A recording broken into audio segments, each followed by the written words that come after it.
I wanna represent the citizens of Jamaica. Jamaica, love, Jamaica. Represent where you born. Tune up hurricane and star. From the crime rate jack, me no matter about tax man, still a hustler and a gone. Jamaican have the link to the link. They connect Canadian, American, England. Make sure say when they are foreign and a hustle, mama visit Western Union. Don't make with the love foundation. All the hard man, them fear of ambition. Don't flash out all the money back, there's a spear. Any sick guns and ammunition. Real Jamaican, no show me you want. No matter which part of the world where you stand. Me no matter what them want say about Jamaica, me sing it out loud, come proud to be one. Jamaica. Jamaica, make we do the right thing. Make we live good today for a better tomorrow. Talk it out, don't fight it out. The time by the Ministry of National Security is 6:30. Just who owns the cockpit country? Is it the Jamaican state? Or is it the Accompong Maroons led by their charismatic and pugnacious chief, Richard Curry? The issue has come up for discussion in the wake of a standoff between members of the Maroon community and agents of the state representing the Forestry Department and the police who were inside the cockpit country looking to retrieve lumber they say was illegally logged. I'll have that discussion today with Jamaica's foremost constitutional expert and a prominent academic from the University of the West Indies. Let's start the show. Lead story today on this Tuesday.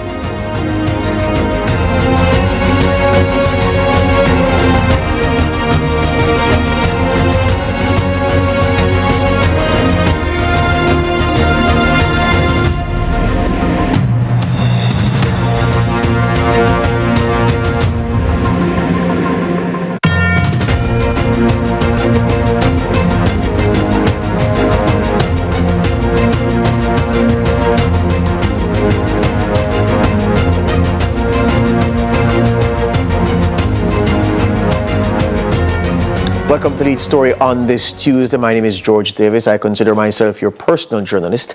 And we're tackling an issue that has been in the news since the weekend when agents of the state, members of the Forestry Department or officers of the Forestry Department and police personnel from the Jamaica Constabulary Force found themselves in a standoff with members of the Maroon community, precisely the area in Quickstep that's on the border of Trelawney and St. Elizabeth, but in that area that we refer to as the cockpit country. Why were they there? Well, enforcement officers from the Forestry Department, they say that routine enforcement work saw them stumble upon a sawmill at which lumber was being produced. They say the bitterwood tree, the blue maho, and mahogany were among the trees cut down and turned into lumber inside the cockpit country. So they radioed in to headquarters to tell them about this find, which of course is an illegal practice. The cockpit country is a forest reserve. You should have no logging inside that area. They called it in, and they were sent with, help was dispatched to help them remove the lumber from that location to the Forestry Department's headquarters in Kingston for an investigation to follow. Well, that was just the easy part. When the officers went there, or the reinforcements came, along with the police, their path out of the cockpit country was blocked by stones set by residents, preventing them from leaving the protected area. They had to spend Friday night inside the cockpit country. They couldn't leave, and to make matters worse, they say that in the pitch of the night, stones were thrown from the hills surrounding them by people who wanted them out of the area, but of course were not providing them with egress out of the enclave that they found themselves barricaded in. The police later described it as that the officials of the Forestry Department and police personnel were effectively abducted by those who did not want them to leave. The soldiers were dispatched on Saturday morning, and they, along with other police personnel, managed to negotiate a way out for the Forestry Department team and the police who were stuck there overnight. And so this issue about who owns the cockpit country, who owns the lumber in the cockpit country, who has rights to log inside the cockpit country, what rights do the Jamaican state have to prevent the Maroons from engaging in logging, or from the Maroons' perspective, what right does the Jamaican government have to authorize logging inside the area and then to provide safe passage for the illegal loggers out of the cockpit country? So it's a rather convoluted issue, but what it comes back to as my glasses fall is this question: Who owns the cockpit country? Who should exercise sovereignty over the area? And what are the rights of the Jamaican state? What are the rights of the Maroon community? So that's the issue. I've invited two gentlemen who are astute in these matters. Dr. Lloyd Barnett, he is a constitutional scholar, and Professor Clinton Hutton, he's a political historian. And of course, you know him well from his work, or for his work in the Department of Government at the University of the West Indies. Dr. Barnett, Professor Hutton, good afternoon, gentlemen. Good afternoon. Good afternoon. Yeah, good afternoon. Excellent. Dr. Barnett, may I start with you? The area of the cockpit country, who owns it? But I think that is a question which is misframed, and it is part of the confusion which arises. Because what happened is that when the Maroon Rebellion was settled by an agreement, that agreement provided that lands occupied by particular persons should continue to remain in their possession, and they would be treated as the legal owners of those lands. So that it was properly interpreted a question of granting individual rights to the individuals who occupied particular parcels of land. Secondly, the Maroons were given the right of local administration in relation to the area that they occupy, which meant that they could maintain order in their community and could in fact deal with criminal offenses which did not involve the death penalty. Now, as you know, in those days, a majority of criminal offenses attracted the death penalty. So essentially what that meant is that they had jurisdiction over minor offenses within their community. So that when you ask the question, who owns the cockpit country, I can only answer it by saying that the cockpit country is part of Jamaica. Yes. And Maroons owned specific lands within the cockpit country.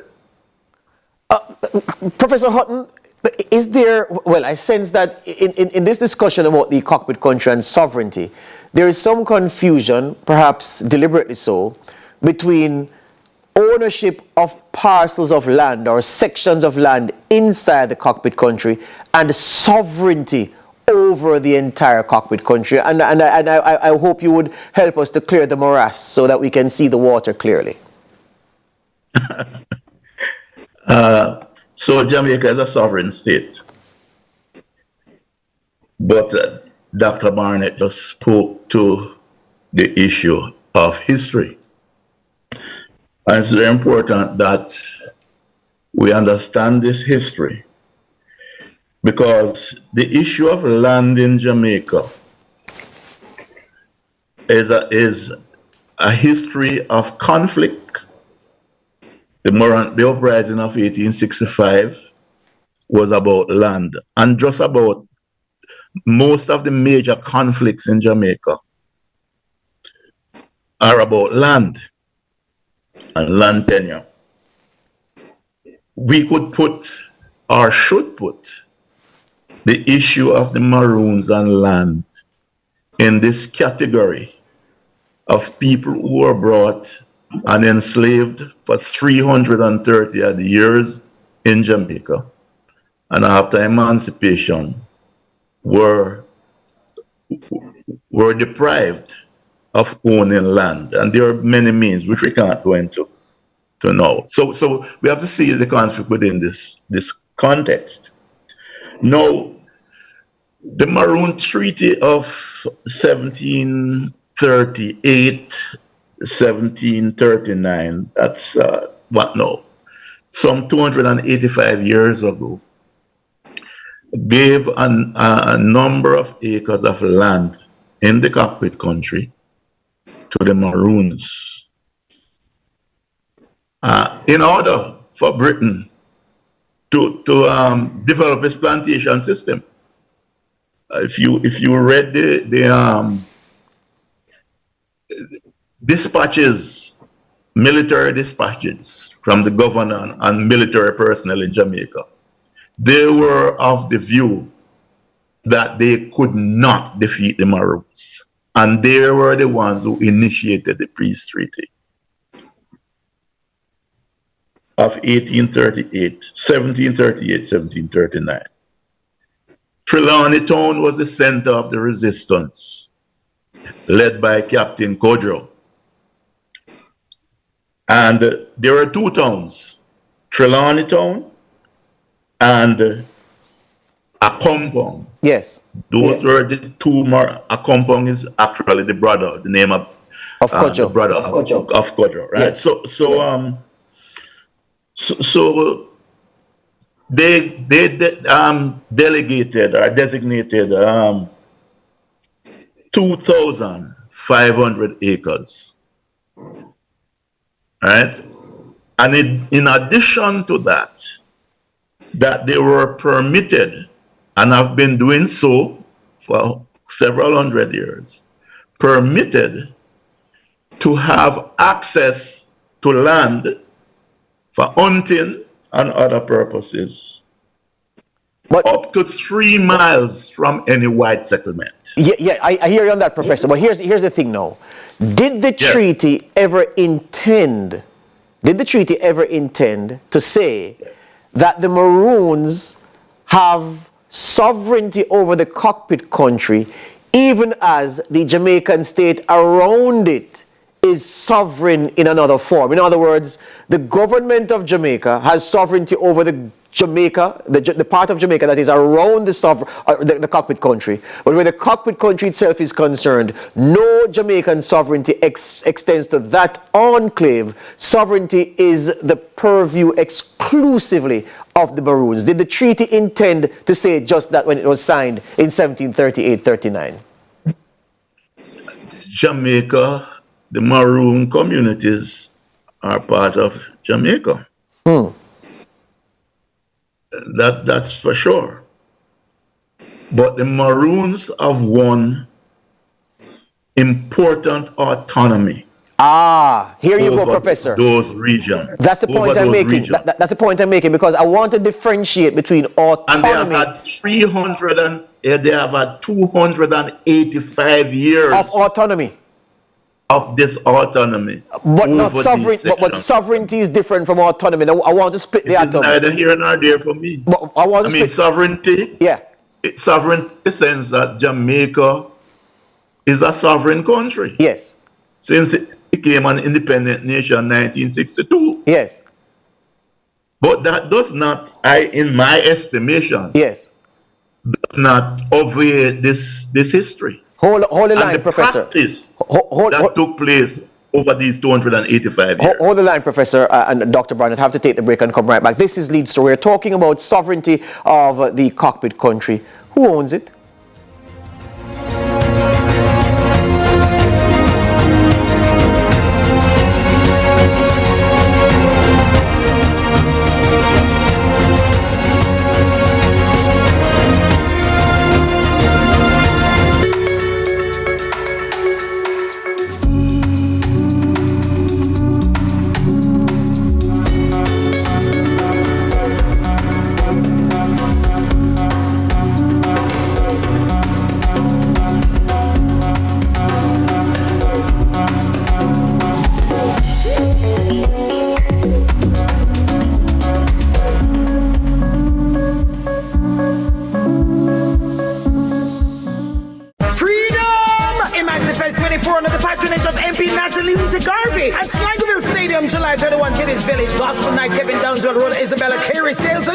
August 1 Sports, Midday Concert, Celebrity Cook-Off, Senator Damon Crawford, MP Juliet Cuthbert, SSP Stephanie Lindsay, Reggae Showcase, Sizzla, Kalonji, Bugle, Alain, and more. Admission is free. Sponsors TPD, CDF, Airports Authority, CVM, NHF, Grace Kennedy, Burger King, New Era Fencing, Jamaica 62, Sepron, Guinness, Maggie, Jackson Enterprises, SDC, and Connex. Don't miss it. The Jamaica Agricultural Society, in association with the Ministry of Agriculture, Fisheries, and Mining, presents Denby 70 under the theme Building Back Through Resilience. August 6th at the Denby Showground. Make it going done. Gates are open at That's 8 a.m. Come see livestock display, farm queen competition, exhibit booths, seminars, kiddies village, and much more. Music by Renaissance. Admission adults $1,500, children $600. Denby 70, August 6th.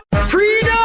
Imagine Fest 24 under the patronage of MP Natalie Lisa Garvey at Sligoville Stadium, July 31, Kiddies Village, Gospel Night, Kevin Downsville Road, Isabella Carey, Sales, and more. August 1, Sports, Midday Concert, Celebrity Cook-Off, Senator Damon Crawford, MP Juliet Cuthbert, SSP Stephanie Lindsay, Reggae Showcase, Sizzla, Colange, Bugle, Lane, and more. Admission is free. Sponsors TPD, CDF, Airports Authority, CVM, NHF, Grace Kennedy, Burger King, New Era Fencing, Jamaica 62, Sephron, Guinness, Maggie, Jackson Enterprises, SDC, and Connex. Don't miss it.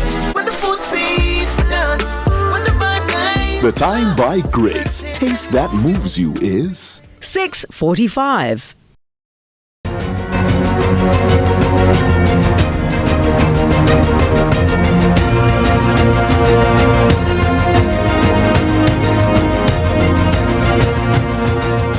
We're still busying ourselves with this argument about the cockpit country following a standoff that potentially could have gone so wrong last Friday night into Saturday morning. Perhaps it's a good thing that the officers of the Forestry Department were not armed. Usually, well, there are several units within government where their enforcement officers, by the very nature of the job, are armed. For instance, those who work for the National Environment and Planning Agency. I would know, I worked there for 2 years with the enforcement team.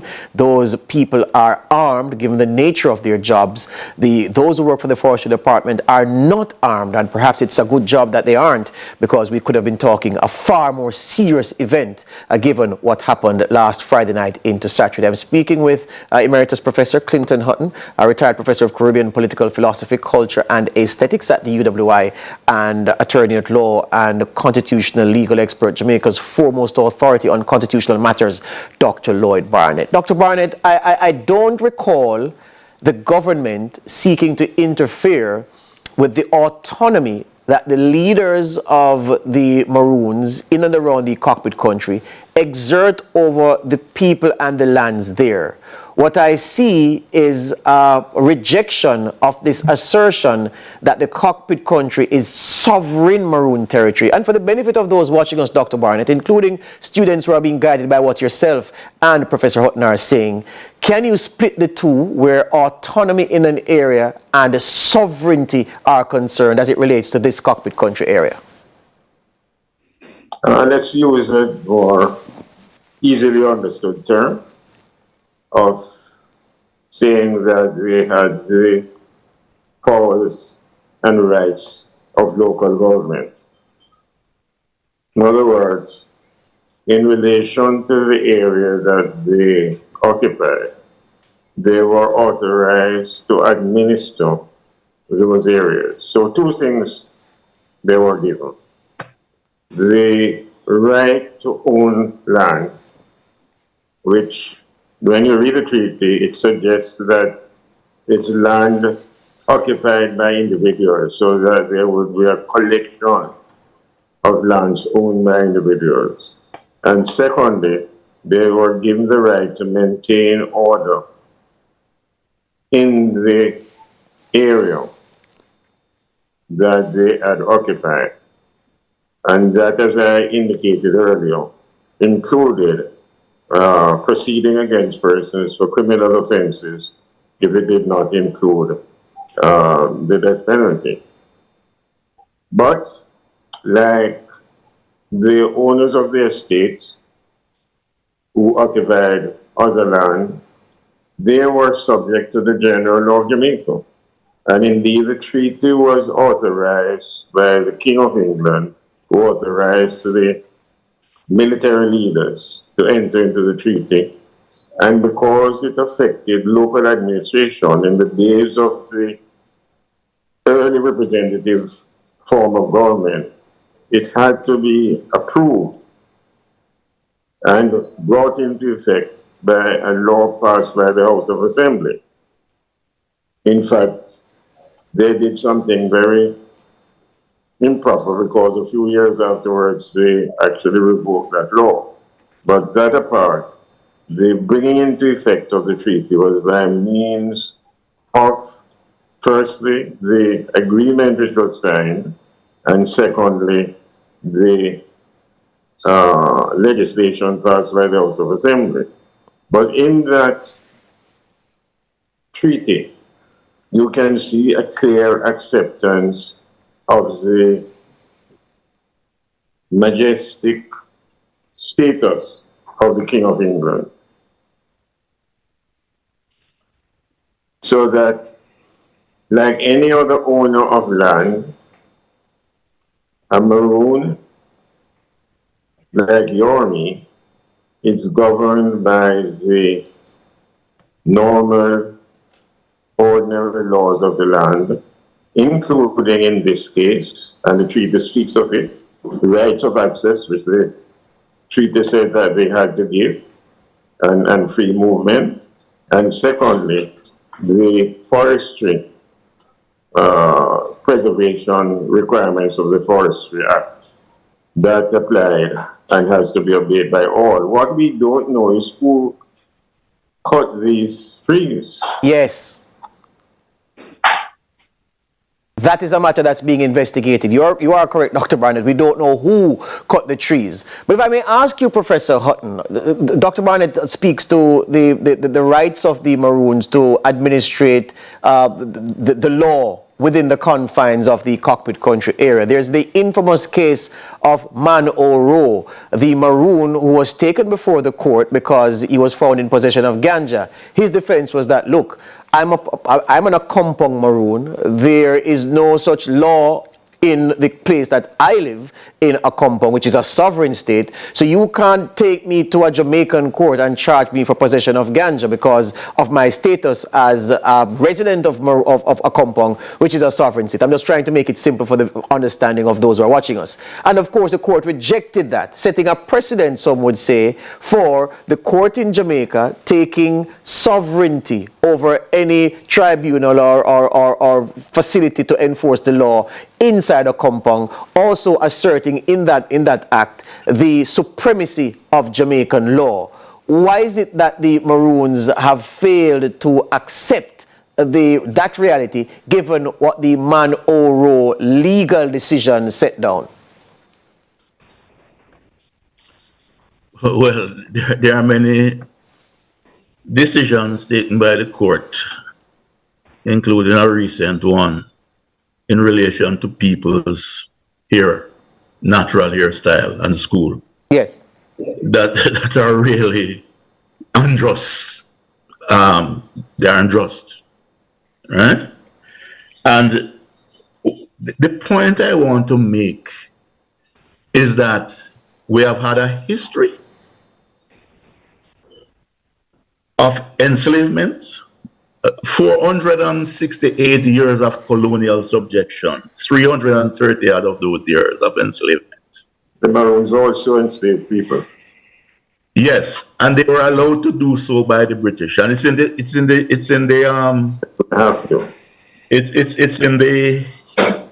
treaty. Exactly. There were 2 articles in the treaty about that, and it was part of payment. The payment to protect the plantation system. So I would not see that as similar to. But I don't think you're saying that. But Professor, the point I'm getting at is this: the history of the enslavement and the history of the oppression of the Maroons does not square with their assertion for sovereignty in an area where they have been allowed great autonomy over hundreds of years. The government is not saying that you cannot continue to be autonomous as you have been from the day you signed that treaty in 1738. What the government is saying is that, look, if we have to administer or enforce the Forestry Act, as the Forestry Department did in this case, we should be able to freely enter the cockpit country and attend to the illegal logging in an area that is a forest reserve. Why are residents banding together, preventing us from removing the lumber and telling us that we are trespassing on private property and that this area is not Jamaica, it is sovereign Maroon territory? That can't make sense, Professor Hutton. No. Probably what you need to do is to go to those areas and talk to the people about their lives and their experiences and their fears. It's not just their fears, for example, in relation to the issue of mining. Correct. Serious fears. Right? I accept that. These are serious, and it's not just a fear for them. I feel that fear as well. Well, Right? everybody, I mean, most well-singing people agree with them on that. Yes. Right? So what I'm saying, there are issues that you need to speak to them about. And the other side of the coin is in respect to government. How do we seek to deal with this issue that we all were forced into, to have a type of settlement that will preserve our peace, preserve 285 years of tradition, and respecting those in the area. And I'm not now talking about the lumber thing because I don't know about that. Yeah. Right? But Professor Hutton, I hear you. I'm not talking about. I hear you, and I take the point you're making about the people being custodians of the land and them feeling that they are at existential risk by mining activity left unchecked. All of that, I take that. That there's no argument about that. The country is at that risk. Yeah, but I'm saying most of the water supply in Jamaica is from that area. That is true, but I'm saying that the country is. In fact, the water is more precious than any mining country. But Professor Hutton, I'm not disagreeing with you on that. Go ahead, Dr. Barnett. To maintaining that water supply. Absolutely. Professor Hutton, here's the thing. People are looking on. They're looking on at a Chief Richard Curry, a man who personally I have tremendous respect for. We went to school together. I consider him a friend of mine.